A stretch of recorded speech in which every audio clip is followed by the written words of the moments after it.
Olá, irmãos e irmãs da Sociedade Espírita Francisco de Assis, agradecendo ao Criador por todas as bênçãos recebidas e rogando aos seus amoráveis emissários nos possibilitem compreensão ampliada, iniciamos o tema da noite. Estamos no mês de maio e o calendário nos apresenta mês das noivas, mês das mães, mês de Maria. E no dia 8 próximo passado, estivemos envolvidos numa comemoração ímpar, da qual todos nós participamos. O Dia das Mães. E nós rapidamente nos recordamos de Ana Jarvis, que reencarnou em 1864 na Virgínia Ocidental, nos Estados Unidos da América, e desejando homenagear a sua mãe, ela começou um projeto que ganhou a sua cidade, o seu estado, o seu país, saiu pelo mundo no segundo domingo de maio, o Dia das Mães, cujo símbolo era um cravo branco. Mas como se tornou um comércio, ela se desencantou e dizia arrepender-se de ter iniciado esse movimento. E antes de desencarnar, ela pediu que os espíritas conseguissem recuperar a pureza daquele dia. E é isso que nós estamos vendo hoje sobre a divina missão da maternidade. Então, com isso, nós apresentamos a nossa homenagem a todas as mamães e a nossa eterna gratidão à nossa genitora. Uma lenda milenar nos conta que no dia em que as mães foram criadas, perguntaram ao Senhor da vida o porquê de tanto cuidado com aquela criação. Ela era algo muito especial? O bondoso pai amorosamente respondeu: aquela mulher deveria ter um beijo que curasse qualquer coisa. Noções básicas de enfermagem. E deveria ser catedrática em medicina da alma, para aplicar curativos nos ferimentos do corpo e colocar bálsamos na alma ferida e magoada. Deveria ter mãos hábeis que soubessem acarinhar, mas que fossem firmes para transmitir segurança ao filho de passos vacilantes. Muitos pares de olhos para fitar com amor e ternura uma criança em apuros. Corpo delicado, mas forte, capaz de resistir ao vendaval da adversidade e proteger os seus rebentos. Condições de superar a própria doença em benefício dos seus amados e de alimentar sua família com o pão do amor. Persistência para insistir que o filho saia em busca do progresso maior, sufocando as lágrimas, lágrimas de saudade, lágrimas de dor, lábios ternos para entoar canções de ninar, e que soubessem falar de Deus e falar do amor. Então seria o anjo que cuida, a amiga que ora, a mão que conduz, na esperança de que os seus amados alcancem felicidade e paz. E a bibliografia espírita, com clareza e precisão, nos informa que em cada manifestação da vida, nós observamos determinadas metas de desenvolvimento a concretizar-se nos projetos divinos, e que a maternidade é a plenitude do sentimento do espírito em função feminina e que norteia o progresso. Então, concepção, gravidez, parto e devoção afetiva representam estações difíceis e belas de um ministério sempre divino, e são etapas concedidas às mulheres de todas as condições, representando carinho, paciência, renúncia e entendimento.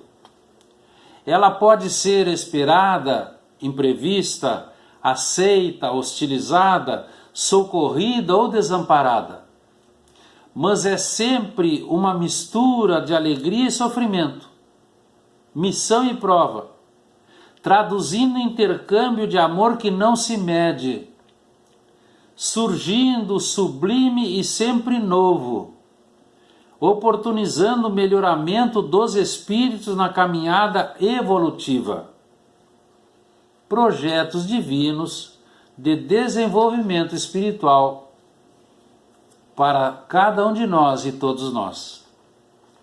No lar, o coração maternal é o expoente divino de toda a compreensão espiritual e de todos os sacrifícios pela paz da família. Por isso disse que as mães guardam as chaves de controle do mundo. Então a mulher, nesse trabalho de renúncia pessoal, acende a verdadeira luz para o caminho da sua prole através da vida, compreendendo antes de tudo que seus filhos primeiramente são filhos de Deus. Eles podem ser sábios, especiais, felizes, infelizes, sábios ou enfermos, mas serão sempre as joias do coração. E ela vai então prepará-los desde a infância para o trabalho, para as lutas que os esperam, controlando-lhes as atitudes, consertando-lhes os pensamentos. Nessa ocasião mais propícia, a edificação das bases de uma vida. Vai ensinar a tolerância mais pura, mas não vai desdenhar da energia quando seja necessária ao processo da educação, porque reconhece ela a heterogeneidade das tendências e a diversidade dos temperamentos. Vai fazê-los compreender que toda dor é respeitável, que todo trabalho edificante é divino e que todo desperdício é perda grave.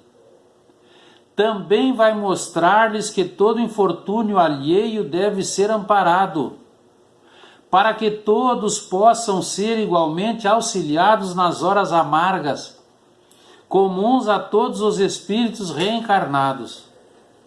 Não dará queixa, também não dará razão aos lamentos dos filhos, sem antes examinar desapaixonadamente e meticulosamente as situações, levantando-lhes os sentimentos, sem permitir que eles permaneçam na futilidade ou nos prejuízos morais das situações transitórias do mundo. Será o exemplo vivo dos bons conselhos imparciais, estimulando o trabalho, sendo fonte de harmonia no lar, buscando em Maria o símbolo das virtudes, transmitindo a todos os dons sublimes da humildade, da perseverança, sem preocupações com as glórias efêmeras da vida material.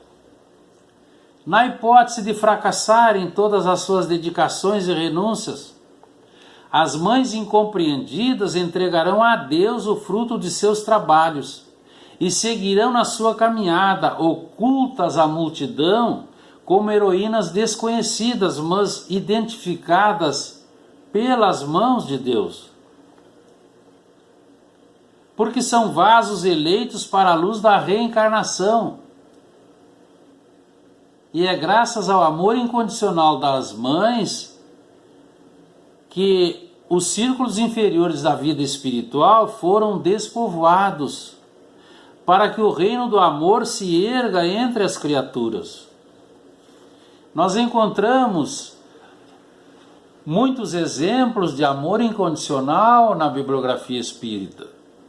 E um exemplo clássico está lá no livro Libertação, de 1949, no capítulo 20, onde André Luiz nos apresenta Gregório e Matilde,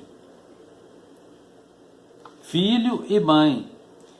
O Papa Gregório IX era incentivador da Ordem dos Franciscanos, amigo pessoal de Francisco de Assis.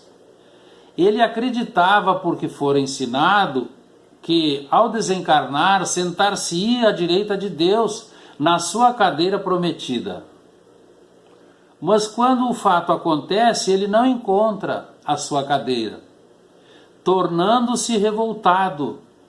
E como era inteligentíssimo, ele vai ser um líder religioso, vai ser um chefe político nas dimensões das trevas, estacionando lá por 700 anos.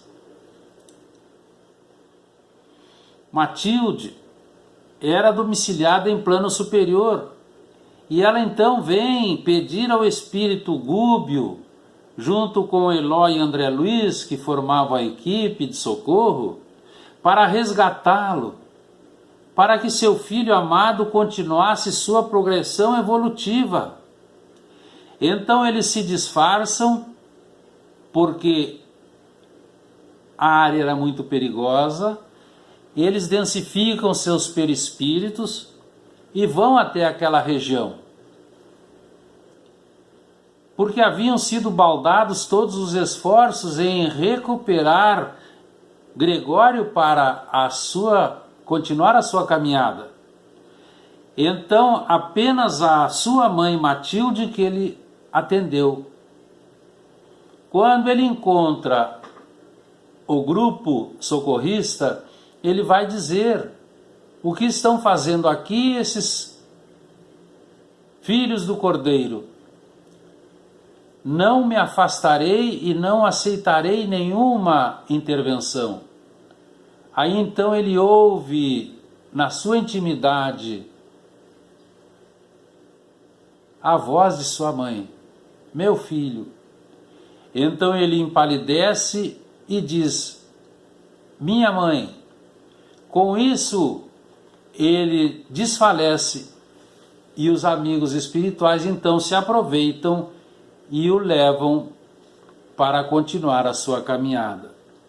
Nós temos também encontros de mães desencarnadas durante o sono do corpo físico com as suas filhas na terra, aconselhando a que não errem tanto.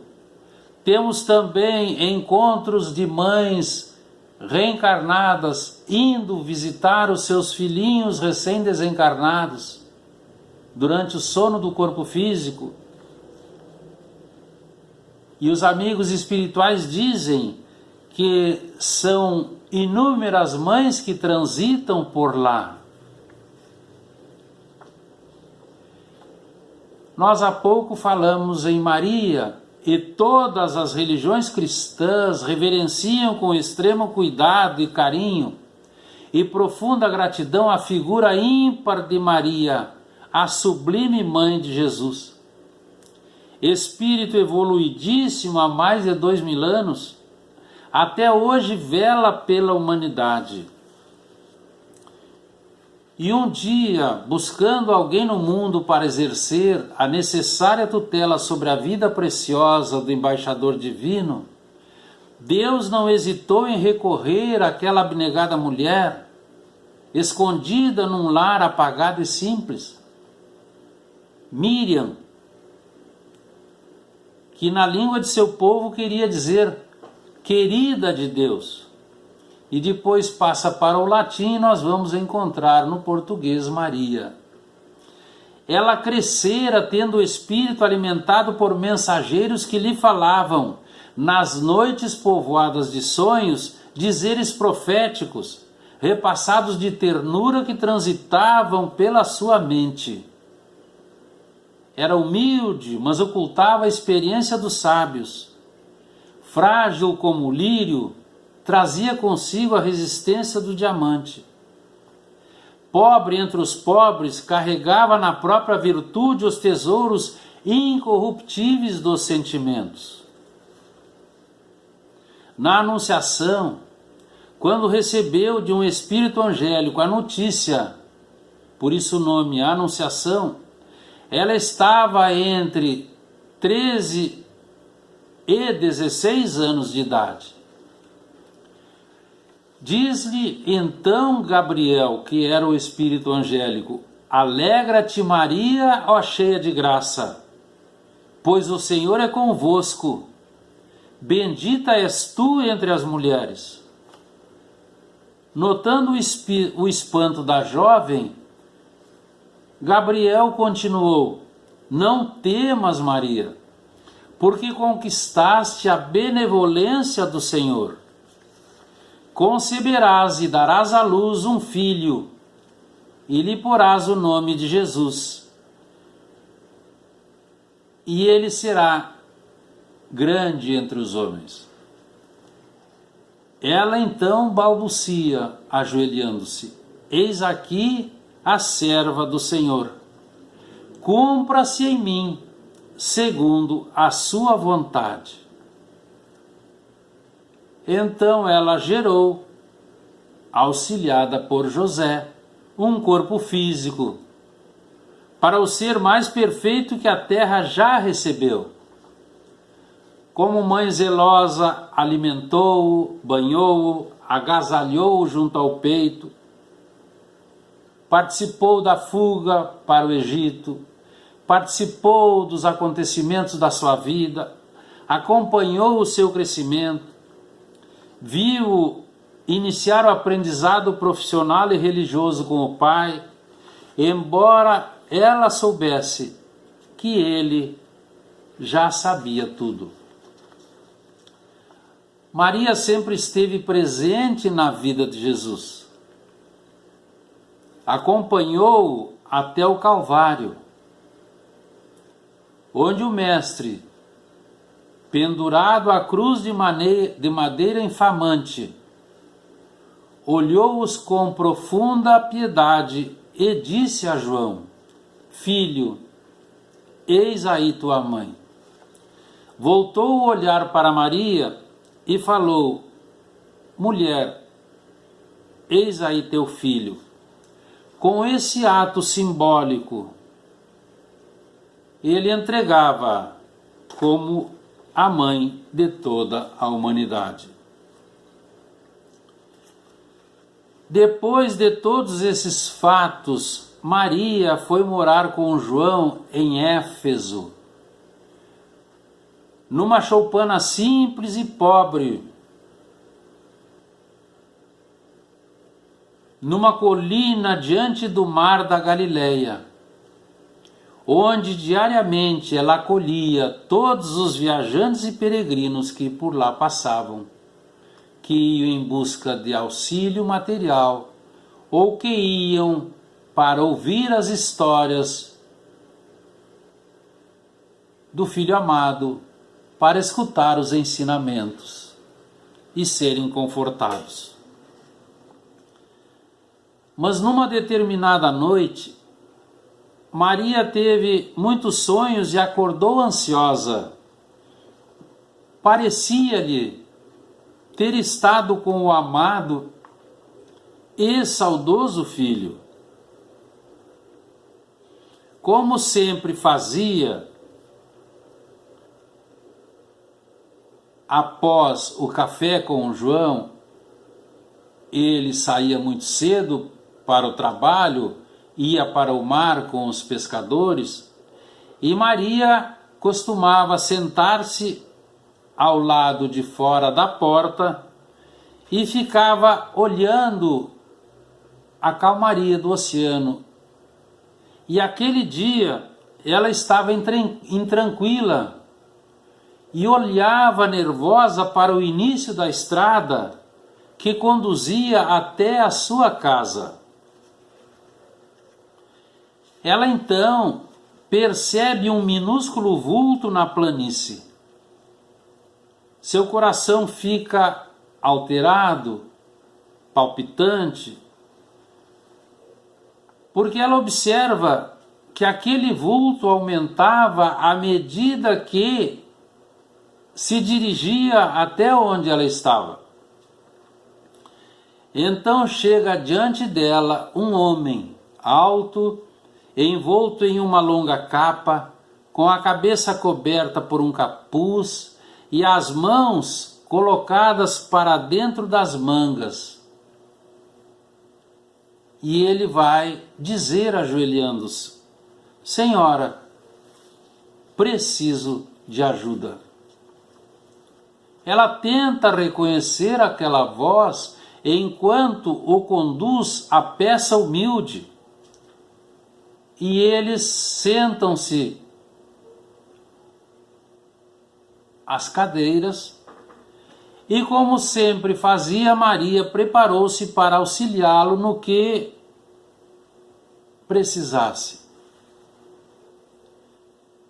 Mas após algum tempo, com surpresa, ela reparou que aquele estranho a estava confortando, falando-lhe sobre as bem-aventuranças, sobre a lei do amor, sobre a pátria espiritual. E Maria então parou assustada. O homem levanta-se, coloca as mãos para diante, retirando-as das mangas do capuz, e ela vai observar em cada uma a perfuração dos cravos da cruz.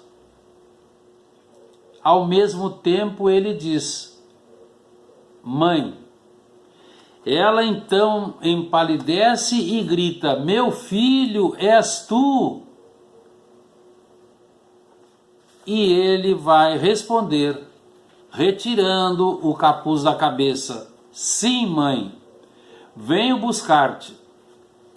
Meu pai quer que sejas no meu reino a rainha dos anjos.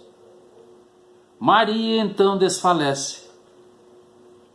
Quando João retorna do trabalho à noitinha, o estranho não é encontrado. Maria está na sua cama humilde, cercada pelos vizinhos, onde após 1 ou 2 dias, serenamente desencarna. E querendo levar uma última imagem, ela percorre todos aqueles sítios, vai até onde estavam presos um grande grupo de cristãos que estavam para serem lançados às feras, muito tristes, chorosos.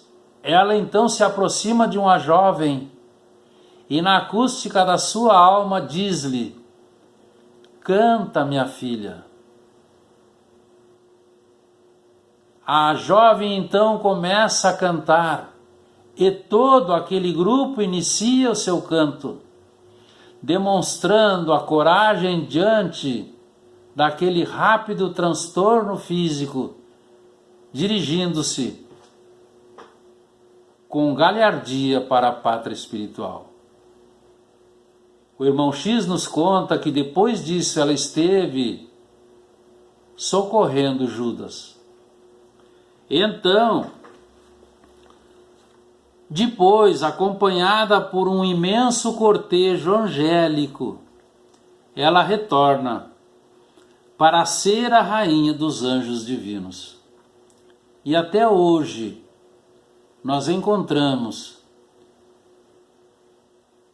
por todo o mundo espiritual, segundo a bibliografia espírita, uma infinidade de lugares cuidados por Maria e seus mensageiros. Então, do espírito Amaral Ornelas, nós temos uma poesia belíssima sobre esse ser angelical, esse espírito nobilíssimo, e que nós vamos transcrever. Diz assim: Ave Maria, Senhora, do amor que ampara e redime, ai do mundo, se não fora a vossa missão sublime. Cheia de graça e bondade, é por vós que conhecemos a eterna revelação da vida em seus dons supremos. O Senhor sempre é convosco, mensageira da ternura, providência dos que choram nas sombras da desventura. Bendita sois vós, rainha, estrela da humanidade, rosa mística da fé, lírio puro da humildade.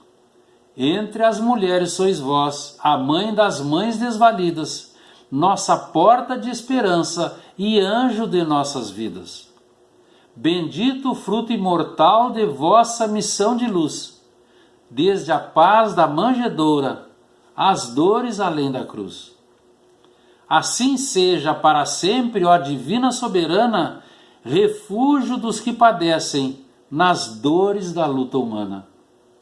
Ave Maria, Senhora, do amor que ampara e redime, ai do mundo se não fora a vossa missão sublime. Que fique para nossa reflexão, irmãos e irmãs, agradecemos a oportunidade. Permaneçamos na paz do sublime Galileu. Boa noite.